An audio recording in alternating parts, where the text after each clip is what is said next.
Τώρα ο Στέλιος, ο καλεσμένος μας, είναι αντιπρόεδρος του ΣΕΑΣΥΠ και θα μας πει τώρα τη δική του ιστορία.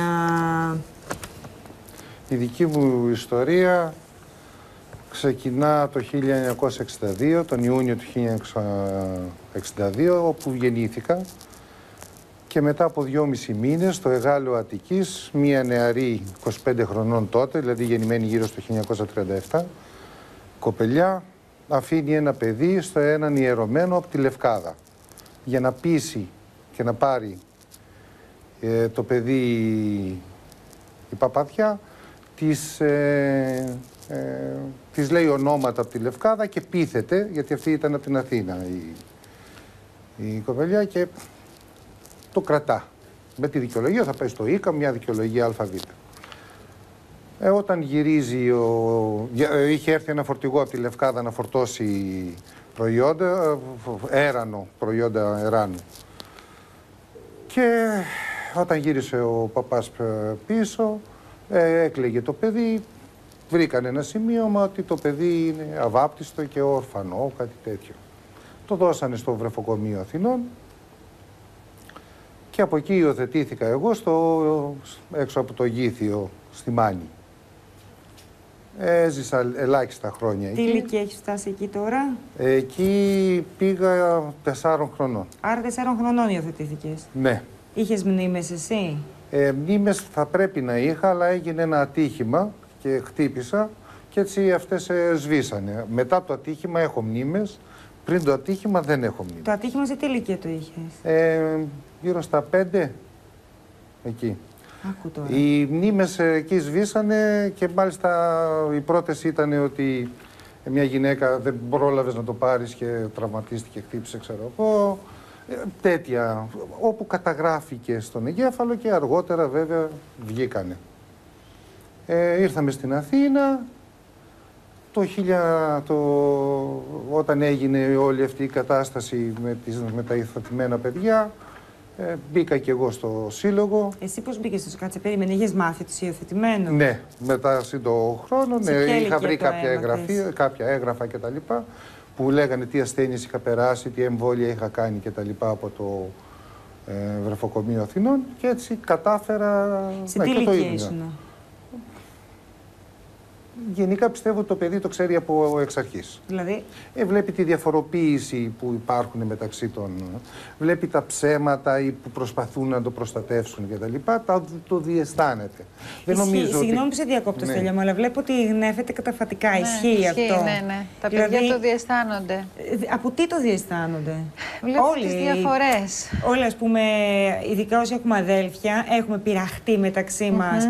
Ότι εσένα σε πήραμε, ναι. εσένα σε υιοθετήσαμε. Λέγαμε με τον αδελφό είναι κάτι μου. διαφορετικό όμως. Συνέχεια το λέγαμε αυτό. Βλέπουν τις διαφορές τόσο στα χαρακτηριστικά, όσο και την αμηχανία που υπάρχει σε κάποιες συζητήσεις. Τα παιδάκια πολύ συχνά, όταν είναι πολύ μικρά, ρωτάνε πώς ήμουν εγώ μέσα στην κοιλιά σου, πώς ήμουνα σαν μωρό, έκανα εγώ έτσι, εκείνο. Φαίνεται ότι υπάρχει μία μηχανία στο γονεϊκό ζεύγος απέναντι σε αυτή την ερώτηση και υπάρχει και μία αίσθηση του παιδιού ότι κάτι δεν πάει καλά. Εσύ την είχες αυτήν, Στέλιο? Ναι, βέβαια, και πιστεύω λόγω ότι ασχολούμαστε πάρα πολλά χρόνια και έχουν περάσει τουλάχιστον 2.000 υποθέσεις από τα χέρια μας που έχουμε βρει, τέλος πάντων. Έχουν θετικά καταλήξει, έχουμε βρει τους γονείς τους δηλαδή. Κάπως κοινό το βλέπω, δηλαδή όλα σχεδόν τα παιδιά το αντιλαμβανόντουσαν. Είτε γιατί υπήρχε στον αέρα ένα ψέμα που έπρεπε να το συγκαλύψουν, συγγενείς τριγύρω που θα έπρεπε να προσέχουμε τι θα πούνε, πώς αυτό βγαίνει, το αντιλαμβάνεται το παιδί. Εγώ δεν έχω συναντήσει ελάχιστα παιδιά, δεν φτάσανε σε μια ηλικία 40-50 χρονών που δεν το έχουν αντιληφθεί. Όταν λοιπόν το είπες εσύ στους θετούς γονείς σου, εκείνοι πώς αντέδρασαν? Ναι, το παραδέχτηκαν, αφού έτσι κι αλλιώς είχα βρει και τα έγγραφα τα οποία λέγανε... Πήγα στο Βρεφοκομείο εγώ τότε, θυμάμαι, όλα δεν μπορούσαν να μου δώσουν τίποτα. Άρχισες δηλαδή διαδικασία? Πήγα, ναι, ρώτησα που είναι η διεύθυνση και τα λοιπά, ναι, πήγα, αλλά δεν είχαν κάτι να μου πούνε. Έχεις καταφέρει να βγάλεις άκρη μέχρι σήμερα? Έτσι λοιπόν έψαξα τον ιερωμένο μέσα από όταν επετράπη τέλος πάντων και πήρε κάποια έγγραφα. Έψαξα τον ερωμένο, αλλά είχε αποβιώσει. Βρήκα τα παιδιά του, όπου ήταν παρόν όταν έγινε, με παραδώσανε, και έτσι έμαθα ότι είναι από τη Λευκάδα. Αυτή που σε παρέδωσε, έτσι. Αυτή που με παρέδωσε. Έκανα κάποιες ενέργειες λοιπόν στη Λευκάδα αρκετά χρόνια, όπως μοίρασα φεριβολάνε δηλαδή την ανακοίνωσή μου, στην εκκλησία της Λευκάδας. Όλοι προσπαθήσανε να με βοηθήσουν και όντως βοηθήσανε. Αλλά αποτέλεσμα δεν έχω βγάλει.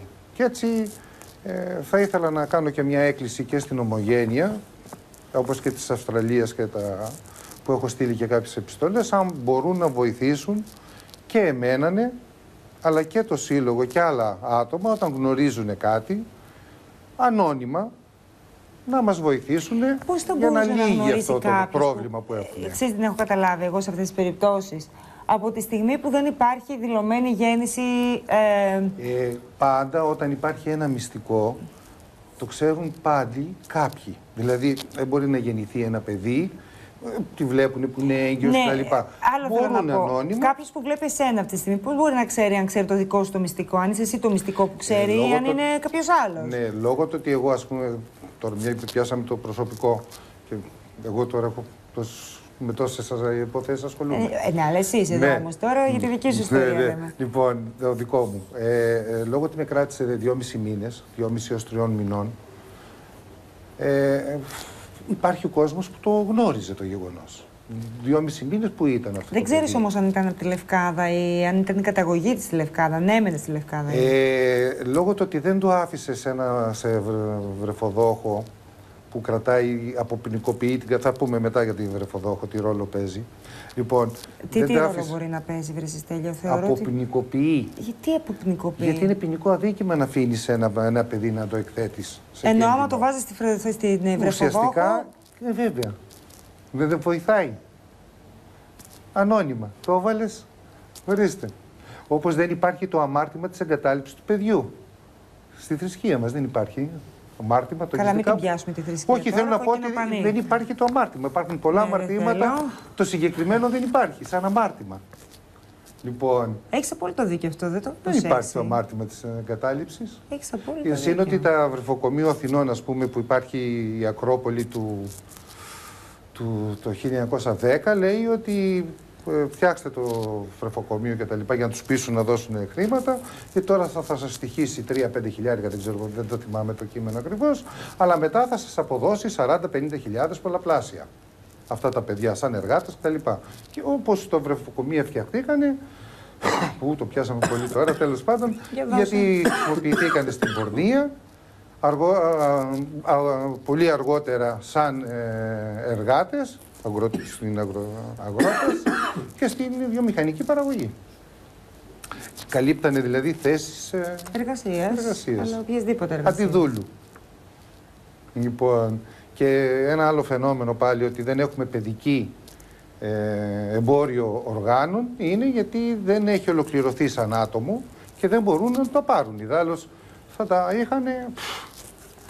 Αυτό το είχαμε κάνει και στις μεταμοσχεύσεις. Ναι, και έτσι γλιτώνουν τα παιδιά από το να χρησιμοποιηθούν για τα όργανα. Για να επιστρέψουμε λιγάκι στη δική σου την ιστορία. Ναι. Εσύ γιατί θες να μάθεις ποιοι είναι οι φυσικοί σου γονείς? Περισσότερο μετά από τόσα χρόνια, λόγω του ότι βοηθώ περισσότερο ανθρώπους.